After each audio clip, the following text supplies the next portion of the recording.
Hi there. Are you feeling stuck? Not sure which way to go?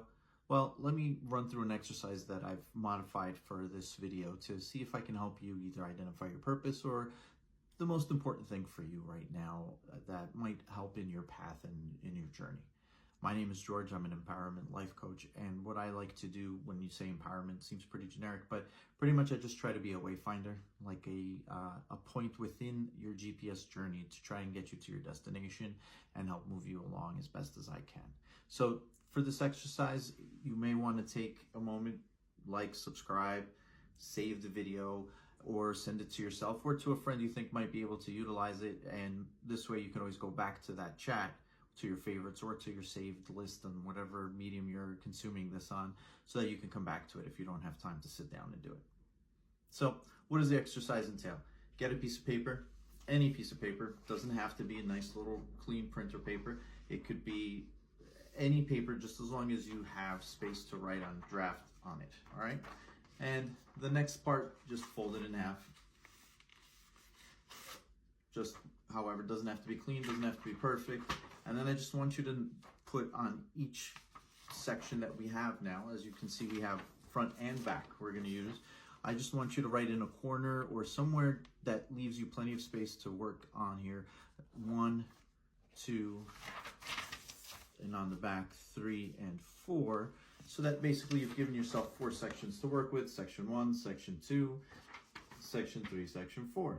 Now, what you're going to do in section 1, if you're ready, please feel free to pause along the way if you need. I want you to draw the item, the tool, or some sort of picture that represents for you the most important and your most favorite thing that you do use or have in your life. All right. And by this, I don't necessarily mean, oh, I have my family or so forth. What is it that you do for your family, or what is it that you get to do that gives you joy? All right. And you're just going to draw very basic drawing for now. So if you're really if you really like to draw, this is just an initial rough draft. Could even just be a symbol, as long as it means something for you that represents that particular item. So that's section 1. Now you're going to flip to section 3, and you're going to write out what about that particular item, element, part of your job that gives you joy. What aspects of it really bring you that joy? Even if it's just slight joy, maybe you're really down in the dumps about something, and or you're just feeling stuck and you don't know where to find that. Whatever lights you up right now, whatever gives you a small measure of increased joy or less stuck feeling, write it out in section 3. Okay? Now, you're going to go to section 4, and you're going to write out how you might be able to find those aspects from section 3 if you didn't have that. So in this case, I'm going to give you an example. So in my section 1 is a rectangle. What does that rectangle mean? For me, it's my phone. Why? These are my reasons. So I like to learn, go on different sites, gather information, see a reel, do some research into it, and figure out what the truth is behind it. 2, to communicate. Okay, this is how I stay in touch with people, and that's number 3. Really, they're the same, but that's how I wrote it out. No judgment in how you write it out. Just get the thoughts out, and that is to stay in touch with family and friends that I may not see every day. And then the other is to be helpful as a resource. So even if I'm talking to somebody face to face, oh, you want to know more about that? I got this great site that I can send you. And that's the kind of thing that I do. And again, I also put wayfinding. So sometimes people come up to me like, man, I just wish I had an idea how I can take this step that I'm at and push it further.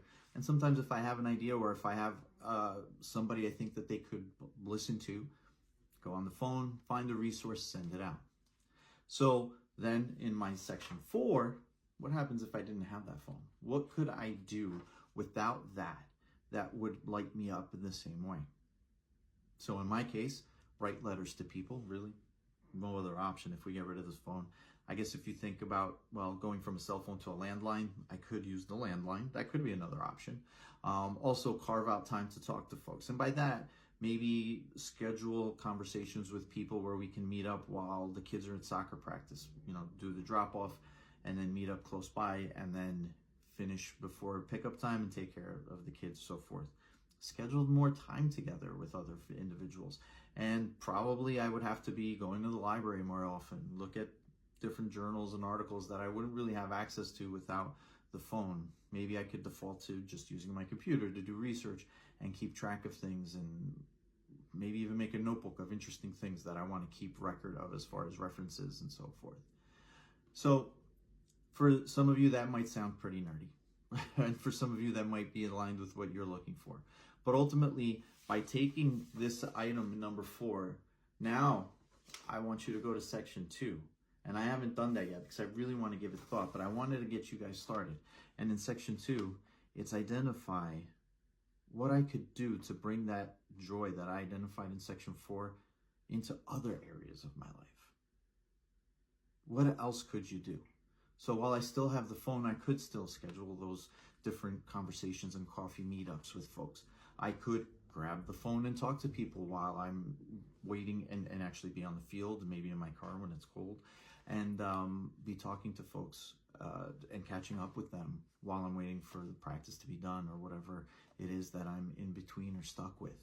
And even just grabbing my headphones, plugging them in, and then talking while I'm walking the dog, whatever the case is. I want you to use section 2 to really identify where you're going to go.